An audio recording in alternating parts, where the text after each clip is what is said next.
All right, welcome to Peeps Creek, the cafe where we serve you delightful, slightly intense, but definitely worthwhile conversations. A podcast focused on bringing people together by drinking, listening, and conversing. So grab your favorite drink and let's see what's on today's menu. All right, people, welcome to Peeps Creek, the cafe. All right, so you are on episode 57. Episode 57 is Right Back at It. Ha! Well, technically, I'm not right back at it because I've been on hiatus since December, but this is the first episode of technically season 5. So, episode 57, right back at it. You know, here at the cafe, we always have a conversation centered around the drink. And today, what am I drinking on? Boom, bam, an old fashioned, courtesy of one of my favorite bourbon makers, but they don't pay me, so I'm not going to say their name. But those who know me know the name. And boom, boom, boom, drinking on some good H2O to hydrate thereafter. All right. So, right back at it. First and foremost, let's just talk about where in the world have I been. So, it's been a rough couple of months. Mainly, work has been like exhausting to the point of like constantly working. And because I was constantly working, I wasn't having any desire to record. And so I was contemplating at some point whether or not I was going to record anymore. But, it is a passion of mine. And honestly, what really pushed me to do is because even though I haven't been recording since December, I haven't had an episode out since December with the intentions of starting up again in February for Black History Month. February turned to March, and then, of course, March turned to April. But what really motivated me to do it was that, I track my podcast downloads and listens and things of that nature. And I get updates every week. And every week, even from some of the old episodes, the downloads and the listens were increasing. And people have been consistently downloading it and listening to it. And so for those people, I truly appreciate it. I had hosts on, co-hosts that were regularly here and then no longer are regularly here. Life changed, things change, people change, but the show must always go on. And if it's something that you're really passionate about, and I'm really passionate about this, I decided, hey, why not just keep going and doing the damn thing on your own? So here's where I am. But the crazy thing is that I decided, it was just random, honestly. I woke up one day or woke up one morning, I guess I should say. And I was just like, I'm ready for a change. And so I called my old realtor and was like, hey, I want to put my house on the market. I want to buy a new home. At the time, I had a townhome. And so I was like, fuck it. Let's just put this house on the market and let's just go for what we know. And let me tell you, trying to sell and buy in this market, first of all, selling was quite easy. It was definitely a seller's market. People were offering so many things. As soon as I placed my townhome on the market, I had so many different offers, and I'm very, very, very, very, very, very appreciative of that. Thankful of that. But it was very stressful because then, I had my realtor who was trying to tell me, we need to change this, that, and the third. And I'm like, no, I'm not changing anything in this house because I'm not going to waste money painting. I'm not going to waste doing any of that because the house was in good condition. And quite frankly, if someone came into a house and couldn't see themselves there, the house isn't for them. I'm not about to beautify it up just because. Now, I was a little pushy on that mainly because I'm like, I'm in the market to buy a new home. So anyhow, I sold my home, but the buyer on the end, me being a buyer, oh my God, that was tumultuous. Okay. This market was fucking crazy. It was like I went and saw so many different houses, some that I truly love, some not so much. But then I started putting offers out. But when I tell you that people were placing offers in on homes, skipping any kind of inspection, waiving appraisal. And for those of you who don't know what any of that means, and I'm not a realtor whatsoever, but typically sometimes what happens is as a buyer, you get to say, well, I'm going to place an offer on contingent to an inspection, meaning someone comes in, they look into the house. If they identify some things that's kind of wrong or some things that you don't like, you get to say to the homeowner at that time, hey, I'm willing to continue with this deal if you do X, Y, and Z. And if there are things about the house inspection that you just don't like, or that the seller is not amenable to actually fixing, then you can pull out of that offer. You can pull out of that particular contract at that point, where, because typically if there's a signed or ratified contract, then that's one of the options of pulling out of that ratified contract so nobody can come back after you. Now, again, even though I'm a lawyer, this is not legal advice on this podcast. This is just my personal experience, right? Now, people were waiving it. Now, some folks were doing an inspection for their own benefit, right? So that once they get into the home, they know what the hell I'm working with. And then people were waiving appraisal, meaning that if you are getting a loan, and I'm just going to throw out some stupid number because in this area, ain't no house going to go for this. But let's say that you put in an offer for a home for, let's just say, hypothetically speaking, $250,000. You're going to put a down payment of 5% of that down, or whatever amount you want. But for purposes of this analogy, let's say you decide you're going to put 10% down. So 10% of $250,000 is $25,000. Right? Fine. And so that means that the other $225,000 you're going to secure the home with a loan. So if you waive appraisal, that means that when the appraiser comes and they say, "Oh, well, technically this house is worth $200,000, not $250,000," the lender is only going to give you the amount that the appraisal goes for. So in this instance, they're going to only give you $200,000. And so that extra $25,000 that is above the appraisal, you're obligated to fund that in some kind of form, shape, or fashion, typically not by another loan, because you're going through the lender process and most folks don't like it. But here in this market, I mean, they were putting in 200,000 more, 100,000 more, 150,000 more, waiving inspection, waiving appraisal, don't give a shit what's going on. I mean, it went like that for forever.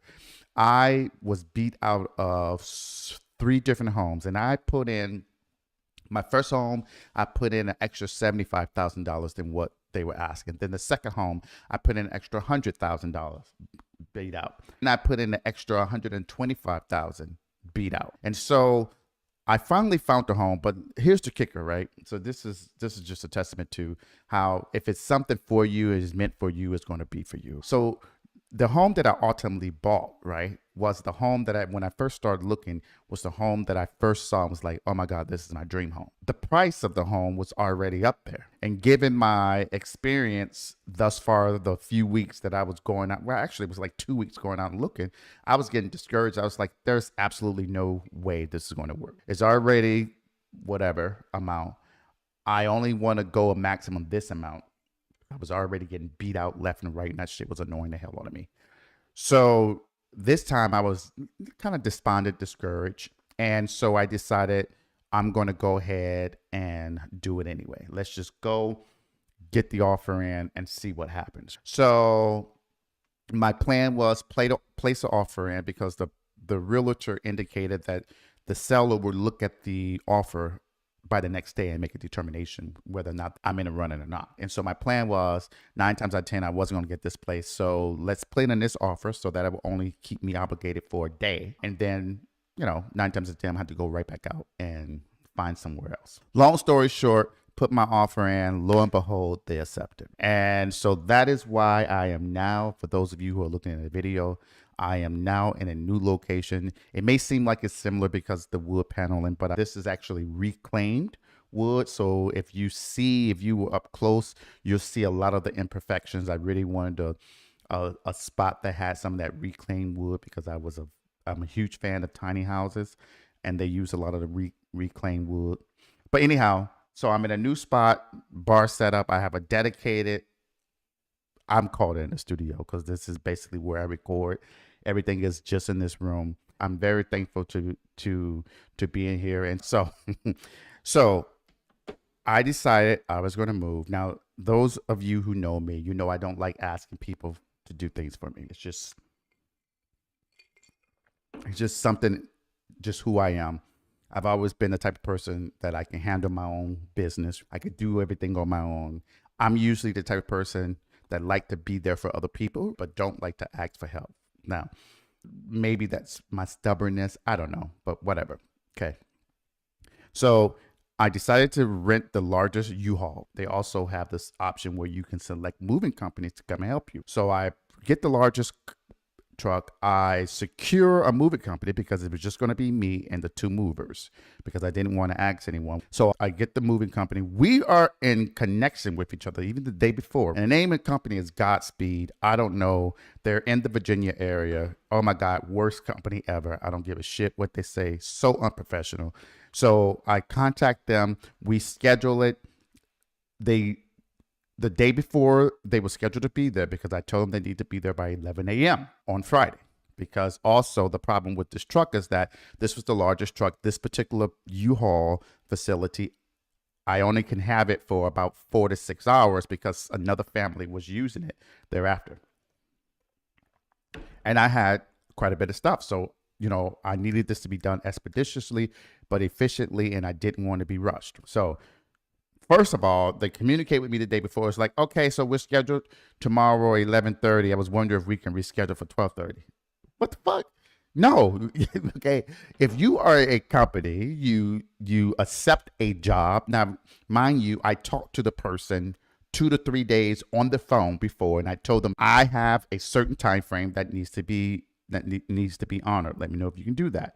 I'm picking up the truck at 10:30. I will be at my home no later than 10:45. I expect the movers to be there at 11. My goal is to have you out there no longer than 3 hours. All right. On the phone. Perfect. Fine. Whatever. So then they contacted me the night before and was like, can we start at 12:30? No, we can't. That's an hour and a half later than what I initially indicated to you. A job that, oh, by the way, you fucking accepted. And no, I can't. So I was like, hi, no, the truck is scheduled for pickup at 10:30. Pushing it back into 12:30 would be hard. I wanted someone to start at 11 because the text message to me talking about 11:30. And I'm like, no, I said 11. I need you all to start exactly at 11. Do you have the availability to be there? Okay. And she said, okay, sir, I understand. I will see you tomorrow, 11 a.m. on the dot. No problem. Bam. All right. Go next day, Friday, pick up the truck, right? Get back to the house. And I get back around 10:45, 10:50, 11 o'clock. No one's there. All right. So I communicate with them at 11:02. Good morning. Do you know who's coming today? No response, right? Call. No response. Do you know that this fucking raggedy ass company, Godspeed Moving Company in Virginia, never fucking showed up, never communicated, never apologized, never did anything in regards to this? So here I am with a large ass truck by my lonesome. And so moving was a disaster. That moving company was a crap garbage. Yeah. So yeah. Yeah. So, but thank God I'm in my dream home. Hopefully, I'm thinking about getting a new dog. I've always wanted a Great Dane, but never had a large enough space. I just don't think large dogs are meant to be in a townhome. It's kind of odd for me. But now that I have so much space, nice big yard, I've saw a few Great Danes that I want to get. And so they're in Pennsylvania. So hopefully the next couple of weeks, I will be talking about my experiences of raising a Great Dane. But yeah, so we'll see. Shout out to my son who also came the next day on Saturday. Helped me put everything in its place in the new spot. Helped me clean the old spot and paint up some stuff for the new owner, and all that went smoothly. I had him we were up until maybe 4 o'clock the next morning because I'm very anal. And so I'm excited about my growth here and things of that nature. And I'm excited about continuing podcasting in this new spot. I created a mediation.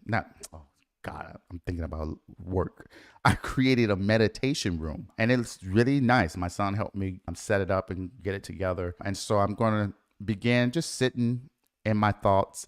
I might start journaling again, because, write down things, write down your thoughts. It helps you. And then you can go back, look at some of the things. And I recently just had a birthday on the 14th. So yeah, happy belated birthday. Happy birthday to me. It's a year reflection. Every year should be a year reflection. I don't want to be that person. New year, new me, blah, blah, blah. But, this year is destined to be different for me. I'm going to walk and be ordained in the steps that I take. I'm going to be more diligent with the people who I bring into my immediate circle. And I'm going to spend more time focusing on me and my son. But, at the end of the day, this year, really made me realize that it's about those small moments in life that matters, right? The people who you can call and truly depend on in a moment of crisis, right? You all may not always agree, but at least there's that moment where, you put all that aside, you work together, you get shit done. So yeah, it's a year reflection, another year for me. All right. All right. Some other news with the podcast. I don't remember what episode it was, but I remember I told you all that, Christian used to be on here regularly. As a gift to the podcast, he actually started the process of getting the name trademark. All right. So he went through this company. Y'all, we got scammed. Oh my God. Yeah, we got scammed. So for those of you who don't know anything about trademark and patent, you use the United States Patent and Trademark Office. You can go on there as a regular citizen, look up things and see who has applications pending, what things are out there that's, sought to be trademarked and things of that nature. So anyhow, on November the 3rd, here's the kicker, right? Took a hands-off approach of this. I wasn't really involved with it, but, I started checking up on the status and I saw that there was a show cause order. Okay. Now, let me quickly tell you what that is. Okay. Typically in some kind of in court or administrative tribune, right? A show cause order basically says this, motherfucker, you need to come here and do some splaining. Okay, basically. Okay. And so a show cause order was issued to the company who was doing the trade thing application for this particular podcast. And quite frankly, apparently for quite a few others, right? The show cause was to come and explain why you're practicing before the USPTO, because only certain people can practice before the USPTO, namely a U.S. attorney, or if you are the individual representing yourself or your own individual organization, you can fill out an application for patent. All right. So obviously there was a show cause order issued. None of it, never responded. And so I decided to communicate with the company. So I send them an email, doop. Hey, I looked on USPTO, saw that there was a show cause order issued some time ago, several months earlier. And I noticed that there wasn't a response, right? What's up with this, basically? So the company comes back. They basically say, nah, that's not true. And so what they did was like, see, your status says pending further review. Now, they must really thought I was stupid. I'm going to put this company's name out there too. It is called Trademark Terminal, but apparently they operate several different entities. I mean, so many different entities. It's ridiculous. They're all listed here on this show cause order from the USPTO that was issued on November the 3rd, 2021. But apparently what this company does is it basically charge way over the price that they're supposed to charge for trademarking. And they put in applications and then they just don't do anything, basically. So when I was communicating with them, the lady was sending me screenshots of stuff pending. I'm like, lady, this is Adobe Photoshop. Okay, this doesn't show this. And she was like, no, on the back end, this is the way it is. And then she was like, and I was like, no, this isn't accurate. Give me our fucking money back because you're not upholding your obligation as an organization. And then she tried to go and be like, no, this is on the back end. You just don't see it. And quite frankly, we filled the application, so the trademark is ours. And I'm like, no, that's not how it works. Absolutely not. But ultimately what happened is that the trademark was not denied, but basically pulled from USPTO. And so I decided to just do it on my own. So currently we're in good space right now, trademark on there. And I actually did it correctly. But that is kind of just a quick lesson of not every organization is worth the time. I've talked about two different organizations here. Sometimes you got to do your due diligence. And I was, even though I wasn't technically involved, I was duped. And so it is what it is. And yeah, that's where we are. All right. So I had my true Karen situation. So I moved where I moved to, and there was a counterbalance to that too. And I'll tell you about both of them. So my son's friend had came over, and he has one of those vehicles with the muffler, making all that damn noise for no reason. acting like they going fast, but really only going 10 miles an hour, but it sounds like they going 40. So he comes over and hang out with my son. And so the next day early, it was like, 7:30, 8. I get up, I go and I walk my dog, Pincher, for those of you in my little pug terrier. He's about, maybe about 17 years old. I've had him for about 15 years old, but when I rescued him, he was around 2. So he's about 17. So we're walking and, next thing I know, some large lady hanging out our window asking me, hey, good morning. Can I talk to you? Now, mind you, they had already introduced themselves to me before. Fine. They were nice at that point.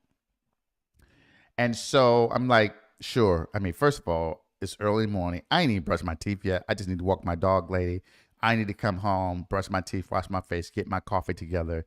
I really ain't got time to be talking to you. All right. So anyhow, she was like, there was someone who came and visited you the other night and they were speeding down the street in the white car. So can you tell them not to speed? And first of all, I didn't even make it click that she was talking about my son's friend. And I just looked at her and I was like, lady, what are you talking about? There's no one who came to my house. And secondly, even if there was someone who came to my house, why are you identifying who's pulling up in my damn garage? I mean, my driveway is like my freaking business. And I was like, and that wasn't me driving, so I don't know what you're talking about. And I was so freaking irritated. And so I just left. And then as I was walking to the door, it dawned on me, shit, she was talking about my son's friend. So, I go downstairs and I tell my son what happened. He was like, oh my God, these people are so annoying. But I'm a counterbalance. That was one Karen. Then I met 2 additional ladies. Actually, I was sitting on my back porch working one day, and I had my AirPods on, so they were kind of loud. But, I saw on the phone that there was someone at my door, and I was like, well, who is this lady? I don't know her. And she kept ringing the bell, So I go out there. Oh, it's so sweet. One of my neighbors, so sweet. She came. She had this big bag that was wrapped up with food in it, basically like some Easter cookies, a card, and she wrote this long message on there talking about the foxes and the rabbits that are in the neighborhood and the tulips, and welcome me to the neighborhood, letting me know about the yard sale that the neighborhood does. And it was just really nice. And so when I opened the door, I mean, we had a good conversation for a bit, and it was just something that I wouldn't expect. I've never had any neighbors ever do anything like give me a welcoming gift. Like, it was really thoughtful, very nice, and just unexpected, because I'm typically the type of person, I don't talk to my neighbors. I don't want them in my business. I don't even ask them their name. I'm not that type of person. And then the other day, one of the other ladies came and she introduced herself to me, and she was like, we normally cook, so I want to cook you something and welcome you. And I'm like, you don't need to do that. But it was just like so unexpected. But then she was talking about she gonna cook it. I was like, okay, that's fine. Just know I don't eat meat. Okay, so don't cook me no meat casserole, because I can't eat it. Okay, because I ain't gonna eat it. But if you want to do some fish, that would be something that's perfectly well. But anyhow, that was a great counterbalance into the reaction that I received from the one lady who about to fall and break her neck trying to yell at me about who's visiting and what kind of car they're driving, and then to have these other neighbors who basically bring gifts and things of that nature. All right,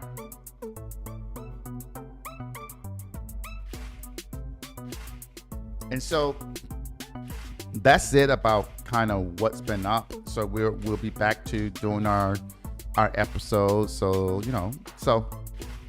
those are the things I wanted to talk about. It's just right back at it. And that's me at the bar rambling on about things that I like.